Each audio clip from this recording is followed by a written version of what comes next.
அனைவருக்கும் வணக்கம். விடுதலை சிறுத்தைகள் கட்சியை சார்ந்த துணை பொதுச் செயலாளரும் திருப்போரூர் சட்டமன்ற உறுப்பினருமான திரு எஸ் பாலாஜி அவர்கள் எங்க கிட்ட பணம் கேட்டு மிரட்டாரு, பணம் தரலனா எங்க தொழிலையே முடக்கிடுவேன்னு சொல்றாருன்னு சொல்லி தமிழ்நாடு சபாநாயகர் மரியாதைக்குரிய ஐயா அப்பா அவர்கள்ட்ட நிசா என்கிற ஏரோடான் நிறுவனத்தினுடைய சிஇஓ புகார் கொடுத்திருக்காங்க.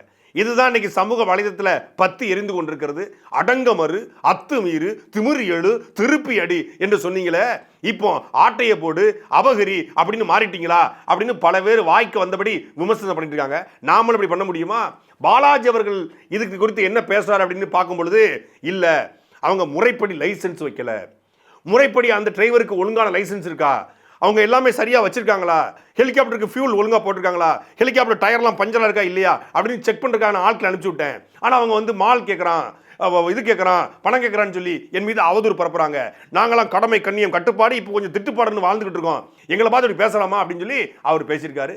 என்ன நடந்துச்சு அப்படின்னு இந்த காணொலியில நம்ம தெளிவாக பார்க்க போகிறோம். நீதி வழங்கும் போது அண்ணன் தம்பி சொந்தம் பந்தம் பணக்கார ஏழை எதையுமே பார்க்க கூடாதுடா, நாயத்தை மட்டும் தான் சொல்லணும்.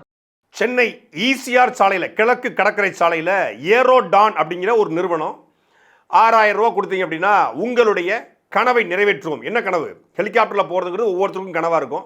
இப்படி பொங்கல் ஹாலிடேஸ் இந்த மாதிரி முக்கியமான விடுமுறை நாட்களில் நாம் வந்து பணம் கட்டி அந்த ஹெலிகாப்டரில் பயணப்பட்டோம்னா அவங்க ஒரு அட்வென்ச்சர் ட்ரிப்பு போல் இப்படி கடலில் போய் ஹெலிகாப்டர் சுற்றி வர்றது, காடுகளை சுற்றி வர்றது, இதை வந்து முறைப்படி மத்திய அரசிடம் மட்டும் மாநில அரசிடமும் அனுமதி பெற்று இதை நடத்திட்டு வராங்க. மரியாதைக்குரிய தமிழ்நாட்டுடைய அமைச்சர் தாமோ அன்பரசன் தான் தன்னுடைய திருக்கரங்களால் இதை வந்து தொடங்கி வச்சிருக்காரு. தொடங்கி வைக்கப்பட்டு இது நடத்தும் போது அப்போ தான் ஒரு ஃபார்ச்சுனர் கார் வந்து அங்கே நிற்குது. கட்டியிருக்க கொடி வந்து விசிகா கொடி, சாதாரண கொடியா? எல்லாரையும் பிஹெச்டி படிக்க வச்சவரில் நம்ம அண்ணன் திருமாவளவன், அப்படிப்பட்ட கொடி வந்து நிற்குது காரு. சரி, விசிகா வந்திருக்காங்க, மக்களுக்காக மண்ணுக்காக போடக்கூடியவங்க அப்படின்னு சொல்லி வாங்க வாங்க வரவேற்க, நல்லா இருக்கீங்களா, நான் நாங்கள் திருப்பூரூர் எம்எல்ஏ, ஓ சூப்பர் சார், வாழ்த்துக்கள் சார், நல்லா பண்ணிக்கிட்டு இருக்கீங்க சார் அப்படின்னு உள்ளே வச்சு உட்கார வச்சு சூஸ் கொடுத்துருக்காங்க. சூஸை குடிச்சிட்டு நல்லா இருக்க, ப்ராஜெக்டோட மொத்த வேல்யூ எவ்வளோங்க அப்படின்னு சிவாஜி படத்தில் கேட்குற மாதிரி கேட்டிருக்காப்ல. சார் இல்லை சார், ரொம்ப போட்டு பண்ணியிருக்கேன் சார், கடனை வாங்கி பண்ணிகிட்டு இருக்கோம் சார், ஒரு ஏதோ நல்ல முயற்சியில் இந்த ஹாலிடேஸில் பண்ணிகிட்டு இருக்கோம். அப்படியா? இன்னைக்கு என்ன எல்லாம் பண்ணுறீங்க வைக்கிறீங்க, அமைச்சர்லாம் கூப்பிட்டு பண்ணுறீங்க, எங்களுக்கு எதுவுமே கவனிக்கலையே சார். உங்களை கவனிக்கிறேன் சார், ஜூஸ் கொடுத்துருக்கோம், உங்களுக்கு வந்து சால்வ் போத்திருக்கோம், என்னைய கவனிக்கலைங்க. எங்க நீங்கள் இங்கே எப்படி பார்த்தாலும் நீங்கள் தெரிவிங்க, பல்காக இருக்கீங்க, உங்களை பார்க்கலாம் சார், கவனிச்சு தான் சார் இருக்கோம். இந்த கவனிப்பு இல்லைங்க, இந்த கவனிப்பு நாங்கள் வந்து நிற்கிறோம்னா கவனிக்க வேண்டாமா அப்படின்னு இருக்காப்புல. உடனே சார் அப்படிலாம் எந்த ப்ரொசீஜரும் இல்லை சார், நாங்கள் முறைப்படி மத்திய அரசுகிட்ட அனுமதி பெற்று, மாநில அரசுக்கிட்டையும் அனுமதி பெற்று, இந்த இடத்தின் உரிமையாளர்கிட்டையும் அனுமதி பெற்று நாங்கள் இப்போ இது பண்ணியிருக்கிறோம். அமைச்சர் தான் திறந்து வச்சுருக்காரு, எங்ககிட்ட போய் நீங்கள் மால்கள்லாம் எதிர்பார்க்குறீங்க சார், அதெல்லாம் இல்லை சார், நீங்கள் ஏதாவது ஸ்கைவாக் மால் இருக்கும் அங்கே போய் மால் கேளுங்க சார் அப்படின்னு சொல்லி சொல்லியிருக்காங்க. உடனே அப்படியா சரி பார்த்துக்கோ நடத்துங்க அப்படின்ட்டு வந்துட்டாப்புல. திருப்பி தன் ஆட்களை விட்டு, என்ன லைசன்ஸ் இருக்கா இல்லையா, அங்கே லைசன்ஸ் இல்லாமல் எப்படிங்க வந்து மத்திய அரசு அனுமதி கொடுப்பாங்க, லைசன்ஸ் இல்லாமல் எப்படிங்க மாநில அரசு அனுமதி கொடுப்பாங்க, அதெல்லாம் இருக்குது சார் அப்படின்னு இருக்காங்க. இல்லை நீங்கள் ஒழுங்காக செயல்படலை, மக்களுடைய உயிருக்கு அச்சுறுத்தல் ஏற்படுது, நீங்கள் வந்து தாழ்வாக பறக்கும்போது அந்த சத்தம் மக்களை தூங்க விடாமல் இரிட்டேட் பண்ணுது. எத்தனை நோயாளிகள் இருப்பாங்க, எத்தனை பேஷண்ட்ஸ் இருப்பாங்க, எத்தனை கர்ப்பிணி பெண்கள் இருப்பாங்க, எத்தனை குழந்தைகள் இருப்பாங்க, இவங்களை இரிட்டேட் பண்ணுறீங்களா, நீங்கள் டிஸ்டர்ப் பண்ணுறீங்களா? காற்றுல அந்த ஹெலிகாப்டருடைய அந்த காத்தாடி சுற்றும் போது ஒவ்வொருத்தரும் பக்குன்னு பதட்டமாக இருக்கா இல்லையா ராஸ்கல்ஸ், அதனால் நீங்கள் பறக்கப்படாது அப்படின்னு இருக்காங்க. என்னங்க இது கொடுமையாக இருக்குது. ஹெலிகாப்டருக்கு முறைப்படி அனுமதி வாங்கி ஒரு சுற்றுலான்னா ஹெலிகாப்டர் பறக்கும்போது சத்தம் வரதான் செய்யும். சத்தம் வராமல் நாங்கள் என்ன சைலன்சர் வச்சா வண்டியை ஓட்ட முடியும்? இல்லை ஹெலிகாப்டருடைய அந்த காத்தாடியை வந்து பிடுங்கி போட்டால் ஓட்ட முடியும்? ஹெலிகாப்டர்னா காத்தாடி இருக்கும், காத்தாடினா சத்தம் வரதானே சத்தியம் அப்படின்னு சொல்லி பார்த்தா இல்லை, நான் பெட்டிஷனை போடுவேன், நான் இதை பண்ணுவேன் அதை பண்ணுவேன்னு சொல்லி வீட்டுக்கு தொடர்ச்சியாக ஆட்களை அனுப்பி டிஸ்டர்ப் பண்ணிருக்காப்ல. தலைக்கு மேலேயே சுற்றி தெரிஞ்சுக்கிட்டா மனுஷ மக்கள் எப்படி சார் தூங்குறது? இந்த மாதிரி சவுண்டோட பறக்க வர்றதுக்கு யார் சார் உங்களுக்கு பெர்மிஷன் கொடுத்தது? உள்ளூரில் நம்ம இந்த போக்குவரத்து காவலர்கள்லாம் மாத இறுதி ஆயிடுச்சுன்னா வண்டியை ஒரு ஓரமாக போட்டுருவாங்க, சிக்னல் நிற்க மாட்டாங்க, ஓரமாக வண்டியை போட்டுட்டு கரெக்டாக முக்கில் போட்டிருப்பாங்க. அவன் எப்படி திரும்பி தாண்டா ஆகணும் அப்படின்னு அந்த முக்கில் திரும்பும்போது சடக்குன்னு புதர்லேருந்து வருவாங்க, கொரில்லா தாக்குதல் மாதிரி நடக்கும். புதர்லேருந்து வெளியே வந்தோடனே நம்மளால தடுமாறி நிற்போம். ஹெல்மெட் இல்லைடா வாடா, அவனை வந்து சமூக விரோதி பெரிய அக்யூஸ்ட் நக்சல் மாதிரி பிடிப்பாங்க. பிடிச்சி கொண்டு வந்து சொல்லுங்க லைசன்ஸை கொடு, ஆர்சி புக்கை கொடு, இன்சூரன்ஸை கொடு, உன் வண்டிக்கான வந்து இந்த சான்றிதழை கொடு அப்படின்னு சொல்லி போட்டு அவனை கொலையாக கொண்டு ஒரு 500 ரூபா பில்லை போட்டு தான் அனுப்புவாங்க. இப்படி புதர்கள்லேருந்து ஓடி வந்து கொரில்லா தாக்குதல் நிகழ்த்தக்கூடிய போக்குவரத்து காவலர்கள் போல இப்போ என்ன ஆயிடுச்சுன்னா விவேக் சொல்லுவாப்ல, லைசன்ஸ் இருக்கா இருக்கு, இன்சூரன்ஸ் இருக்கா இருக்கு, ஆர்சி புக் இருக்கா இருக்கு, வேற என்ன, ஓகே நம்மகிட்ட வேற ஏதோ ஒரு எதிர்பார்க்கறது போல அப்படிங்கிற மாதிரி வேற எதையோ பாலாஜி எதிர்பார்த்துருக்காப்ல. அது கிடைக்கலன்னொன்னே தாழ்வா பறக்குது, சத்தம் வருது, மக்களுக்கு பாதிப்பு ஏற்படுது. அவ்வளவு நல்லவங்களா இவங்க? உங்க முகரக்கட்டையெல்லாம் பார்த்தா அவ்வளவு நல்லவங்க மாதிரி தெரியலையேங்கன்னு விவேக் சொல்ற மாதிரி அவ்வளவு நல்லவங்கன்னா ஒன்றும் இல்லையே. அப்போ தனக்கு பணம் தரலன்னா இந்த நிறுவனமே நடத்தக்கூடாது என்று அந்த நிறுவனத்திற்கு தொடர்ச்சியாக அழுத்தத்தை கொடுத்துருக்கார். அதன் அடிப்படையில் தான் அந்த நிறுவனத்தினுடைய உரிமையாளர் மரியாதைக்குரிய நிஷா அவர்கள் தமிழ்நாட்டினுடைய சபாநாயகர், அவர் ரொம்ப நல்ல மனுஷன், நேர்மையினுடைய சிகரம், அவர்கிட்ட போய் புகார் கொடுத்துருக்காங்க. திருப்போரூர் எம்எல்ஏ அவர்கள் திரு பாலாஜி சார் அவர்கள் நிறைய ப்ராப்ளம்ஸ் பண்ணிகிட்டே இருக்காங்க. எங்களுக்கு we got all the approvals. ஆக்சுவலாக இது என்னென்னா பிரைப் கேட்டாங்க, நாங்கள் அதை கொடுக்கல, எங்கள் கம்பெனி கொடுக்கல. அதுக்காக அவங்களே சொல்கிறாங்க நீங்கள் மட்டும் சம்பாதிக்கிறீங்க. இதில் விசிகா தரப்பு என்னன்னா, என்னமோ எங்கள் எம்எல்ஏ மட்டும் ஏதோ ஹெலிகாப்டர் கம்பெனி காசு வாங்கின மாதிரி பேசுகிறீங்க. தமிழ்நாடு முழுக்க 236 தொகுதியிலையும் எல்லா எம்எல்ஏக்களும் கல்கோட்டை காசு வாங்கலையா, மணல் கோட்டை காசு வாங்கலையா? அதெல்லாம் அந்த சாட்டோட கண்ணுக்கு தெரியவில்லையா? அதெல்லாம் இந்த பாலிமரோட கண்ணுக்கு தெரியவில்லையா? இன்னைக்கு சமூக வலைதளம் எழுதுறீங்களே, மற்ற திமுக எம்எல்ஏக்கள், அதிமுக எம்எல்ஏக்கள் எத்தனை பேர் காசு வாங்குறாங்க? அதெல்லாம் விட்டு எங்கள் எம்எல்ஏ உடைய புகழுக்கு, நற்பெயருக்கு களங்கம் விளைவிப்பதற்காக இந்த வேலையை திட்டமிட்டு பண்ணிக்கிட்டு இருக்கீங்க.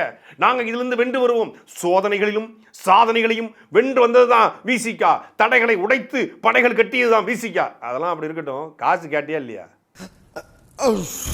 கிழக்கு கடற்கரை சாலைகள் இந்த நிறுவனம் மட்டும் கிடையாது. சோழிங்கநல்லூர்ல, சென்னையில பல்வேறு பயிலக்கூடிய ஐடி நிறுவனங்களை இந்த குறிப்பிட்ட மரியாதைக்குரிய அண்ணன் திருமாவளவனுடைய கட்சியை சார்ந்த நபர்கள், அண்ணனுக்கு இந்த விஷயம் எதுவுமே தெரியாது. அவர் அதில் கரெக்டாக இருப்பாப்புல. காசு வாங்கினது தெரிஞ்சது அப்படின்னா தொலைச்சிருவாப்புல ஆளு. Straight forward. அவர் நேர்மையினுடைய சிகரம், ஸ்ட்ரைட் ஃபார்வர்டு. யாரு மாறினாலும் வாழ்ந்தலாம். ஆனால் ஒரு நாள் திருமாவளவனாக வாழ்வது என்பது அவ்வளவு சாதாரண விஷயம் கிடையாது. அது அவ்வளவு சங்கடமான காரியம். ஏன்னா இவ்வளோ பேர் பூரா சீட்டிங்கு, காசு கேட்டு மிரட்டுறது, மால் கேட்கறது, இந்த மாதிரி ஆட்கள்லாம் கூட வச்சுருந்தா அவர் எப்படி தூக்கம் வரும்? தூக்கமே கிடையாது அவருக்கு. தூக்கத்துக்காக மாத்திரை போட்டு தூங்கிட்டு இருக்காரு. அவர் உண்மையிலே நல்ல மனுஷன். பெருசாக ஒன்றும் சொத்துக்கத்துலாம் ஒன்றும் பெருசாக சேர்க்கல. ஒரு 5-6 வீடுகள் தான் இருக்கிறது. பெருசாக ஒன்றும் ஒரு சொத்துக்கத்துலாம் ஒன்றும் கிடையாது. ஒரு விசிக்காக்குன்னு ஒரு 1000 கோடி சொத்து இருக்கும் போலியே மறுபடியும் தனிப்பட்ட முறையில் அவருக்கு எதுவுமே சொத்துன்னு அவர் சேர்த்துட்டு கிடையாது. அந்த மாதிரி ஒரு தங்கமான மனுஷன், நல்ல மனுஷன் அவர். பொது வாழ்க்கைக்காக தன் ஒட்டுமொத்தமான வாழ்க்கையும் அர்ப்பணிச்சவர் அவர். இவங்கள தான் பிஹெச்டி படிக்க வச்சுக்காரு. உங்களை நான் பிஹெச்டி படிக்க வச்சிருந்தாரு. கடைசியாக பார்த்தா பிஹெச்டி படித்தது ஹெலிகாப்டர் கம்பெனியில் போய் காசு வாங்குறதுக்கு. என்ன எப்படி ஆயிட்ட? என்னதாங்க பண்றது? ஒரு வழக்கமானது ஒழுக்கமான வழக்கமா இருந்தா பரவாயில்ல, பண்றதெல்லாம் தப்பு. இந்த நிறுவனம் வெளிப்படையா வெளியே சொல்லிடுச்சு. பல்வேறு நிறுவனங்கள் வெளியே சொல்லல. திருமாவளவனுக்கு பிறந்த நாள் காசு கொடுங்க, திருமாவளவன் எழுச்சி மாநாடு நடத்துறோம், புரட்சி மாநாடு நடத்துறோம், மது ஒழிப்பு மாநாடு நடத்துறோம், சமூக நீதி மாநாடு நடத்துறோம், காசு கொடுங்க அப்படின்னு பல்வேறு நிறுவனங்களை மிரட்டி ஒரு அன்போட விசிகாவோட செயல்பாடு பிடித்து ஒரு தானமாக கொடையாக கொடுப்பது வேறு. ஆனால் மிரட்டி பல்வேறு நிறுவனங்களை காசு வாங்குறாங்க அப்படி குற்றச்சாட்டு பல வருஷமாக இருந்து. குறிப்பாக இந்த வன்னியரசு போன்ற நபர்கள் பல நிறுவனங்களை மிரட்டி காசு வாங்கிய குற்றச்சாட்டு சமூக வலைதளத்தில் இருக்கு. அப்படித்தான் இந்த திருப்போரூருடைய எம்எல்ஏ எஸ் பாலாஜி இந்த நிறுவனத்தை மிரட்டி பணம் கேட்டிருக்காரு. அந்த நிறுவனம் இப்போது குற்றச்சாட்டை முன் வச்சிருக்கு. அப்போ இது குற்றச்சாட்டுக்கு பின்னாடி ஆதாரம் இருக்கானா 100 விழுக்காடு ஆதாரம் இருக்கு. இது நடந்திருக்குமானா 100 விழுக்காடு நடந்திருக்கும். ஏன்னா விசிகா பல இடங்கள்ல மிரட்டி காசு வாங்கின செய்திகளை நாம் கேள்விப்படுகிறோம். இந்த விஷயம் திருமாவளவனுக்கு தெரிஞ்சா பிரச்சனை கிடையாது. அவர் கூட சரி நம்ம எம்எல்ஏ எப்பா இனிமேல் பண்ணாதப்பா அப்படின்னு கடந்து போயிடுவார். அந்த கட்சியில் ஒரு ஆக்டிவ் மோடில் ஒருத்தவங்க இருக்காங்க. அவங்களுக்கு மட்டும் இந்த விஷயம் தெரிஞ்சது. அவங்களுக்கு தெரிஞ்சதெல்லாம் நேர்மை, கருமை, எருமை, அது மட்டும்தான். அது தெரிஞ்சது கொந்தளிச்சிருவாங்க. சமூக வலைதளத்தில் யார் தவறு செஞ்சாலும் தட்டிக்கக்கூடிய ஒரே நபர் டாக்டர் ஷர்மிளா. அந்த ஷர்மிளாவுக்கு மட்டும் இந்த விஷயம் தெரிஞ்சு வச்சுக்கோங்களேன், அவ்வளோதான். பயங்கரமாக இருப்பாங்க. ஏன்னா யார் தப்பு பண்ணாலும் அதை முதல்ல கேள்வி கேட்பாங்க. அது நாம் தமிழர் கட்சியாக இருந்தாலும் சரி, தாவேக்காவாக இருந்தாலும் சரி, அதிமுகவாக இருந்தாலும் சரி, பாஜகவாக இருந்தாலும் சரி, ஈவன் காங்கிரஸாக இருந்தாலும் சரி, கம்யூனிஸ்டாக இருந்தாலும் சரி, எல்லாரையும் கேள்விக்கூடிய மரியாதைக்குரிய அக்கா ஷர்மிளா அவர்கள், மருத்துவர் ஷர்மிளா அவர்கள் இந்த விஷயம் தெரிஞ்சா அவங்க எப்படி துடிச்சு போயிடுவாங்கன்னு நினைக்கும் போது தான் எனக்கு ரொம்ப பதட்டமாக இருக்குது. இந்த எஸ் பாலாஜியுடைய மனைவி தான் ஷர்மிளா அவர்கள். எல்லாரையும் கேள்வி கேட்பீங்களே, அக்கா ஷர்மிளா அவர்களே, உங்கள் கணவரே இப்படி கை நீட்டி காசு வாங்கியிருக்காங்களே, காசு கேட்டிருக்காரு, அதை கண்டிக்க மாட்டீங்களா? இப்படி எல்லாருடைய தவறையும் சுட்டி காட்டுற நீங்க இப்படி அடுத்தவனை மிரட்டி வர்ற காசுல தான் வாழணுமான்னு நான் கேட்கல, உங்க கமெண்ட்டுக்குள்ள 4 பேர் கேட்கறான். இங்க சென்னை கிழக்கு கடற்கரை சாலையில பணம் கேட்டு மிரட்டல்னா, ஈரோடு அந்தியூர்ல இதே விசிகா பாலியல் சீண்டல். ஈரோடு விசிகாவுடைய மாவட்ட செயலர் ஈஸ்வரன், அவருடைய ஒரே மகன் நிசாந்து, அவருடைய நண்பன் தீனதயாளன், இன்னொரு நண்பன் சுரேஷ். இந்த இந்த சுரேஷுங்கிற அந்த பொறுக்கி பையன் என்ன பண்ணியிருக்கிறான், ஈரோடு அந்தியூருக்கு விடுமுறைக்காக, பொங்கல் விடுமுறைக்காக தன்னுடைய அத்தை வீட்டுக்கு சென்றிருந்த ஒரு பொண்ணு, அந்த பொண்ணை சுடிதாரை பிடிச்சி இழுத்துருக்கிறான். இழுத்த உடனே அங்கே இருக்கக்கூடியவர்கள்லாம் வந்து தட்டி கேட்டிருக்காங்க. தட்டி கேட்டவங்கள இவன் நண்பன் நிசாந்து தீனதயாளன் இவங்களை வர வச்சு அடிச்சிருக்கிறான். அடித்தது மட்டும் இல்லாமல் மறுநாள் காலையில் அந்த பொண்ணுடைய உறவினர்கள்லாம் சேர்ந்து நம்ம போய் கேட்போம், நியாயத்தை கேட்போம்னு சொல்லி இந்த விசிகாவுடைய மாவட்ட செயலாளர் ஈஸ்வருடைய வீட்டுக்கு போயிருக்காங்க. உள்ள தீனதயாளங்கிற தடிமாட்டு பைய, இவர் பெத்தெடுத்த நிசாந்துங்கிற அந்த பொறுக்கி பைய எல்லாரும் இருந்திருக்காங்க.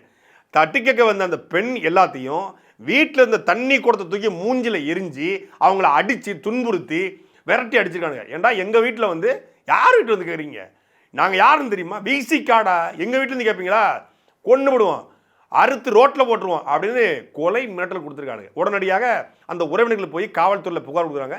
புகாரின் அடிப்படையில் இந்த சுரேஷ், தீனதயாளன், நிசாந்த் உட்பட இந்த 4 பொறுக்கிகளை காவல்துறை கைது பண்ணி பவானி சாகர் இருக்கக்கூடிய கிளைச்சரில் போட்டுறாங்க. உடனடியாக பார்த்தாப்புல நம்மளால தான் பொலிட்டிக்கல் ஆச்சு, அரசியல்வாதி மாவட்டத்தில் ஆச்சுல, டப்புன்னு போய் லைட்டாக நெஞ்சு வலிக்குதுங்க, அடிபட்டதில் எனக்கும் 4 குத்து விழுந்துச்சு, யார் மகங்கெல்லாம் சேர்ந்து அடித்தது இவருக்கு அடி விழுந்துச்சு அப்படின்னு சொல்லி மருத்துவமனை படுத்துக்கிட்டு கைதுக்கு பயந்து மருத்துவமனை படுத்தி ஜாமீன் வாங்கியிருக்காப்புல ஈஸ்வரன். இந்த பக்கம் பணம் கேட்டு மிரட்டல்னா அங்கே பாலியல் சிண்டல். அருமையாக இருக்குண்ணே உங்கள் பிஹெச்டி. சாட்டை எடுத்து நாட்டை திருத்து